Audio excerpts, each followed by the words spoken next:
The aim of this short video is to begin a conversation with various groups in your school on what it means to say that we are a Catholic Voluntary Secondary School.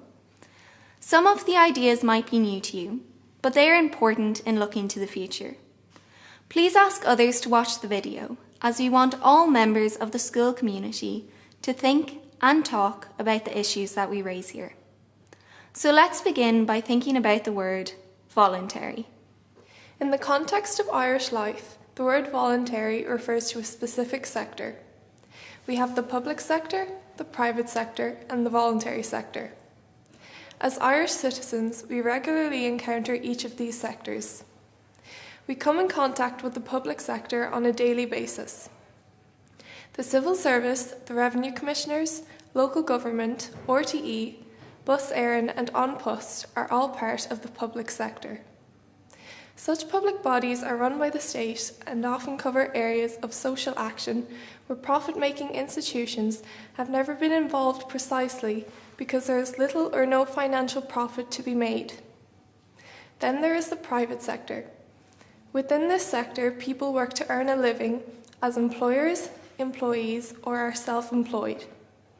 The large majority of people work in the private sector, where a profit must be made if the employers, employees, and self-employed are to make a living. Once we understand the public and private sectors, it becomes clear where the voluntary sector fits in. Ireland has a large voluntary sector. In the same way that we encounter public and private organisations on a daily basis, so too we engage with and even participate in voluntary organisations each day. They provide a vital public service at a local and national level. Voluntary bodies deliver valuable services in a manner that benefits the public and reflects the organisation's unique founding mission or vision. A voluntary body is both public and private. It has three key characteristics. The primary goal of the voluntary sector is driven not by the desire to make profit, but to provide some public benefit. Take, for example, bars, restaurants, or clothing stores. The primary goal of such businesses is to make a profit through providing a service, whereas the primary goal of voluntary organisations such as Oxfam, ISPCA, or the St Vincent de Paul Society is to provide a non-profit public service. A voluntary body is not directly owned or run by the state. For example, An Post was established by and is run by the state with a view to provide a public postal service. However, voluntary bodies are not established or run by the state. Rather, they are established and run by a person or group from within society.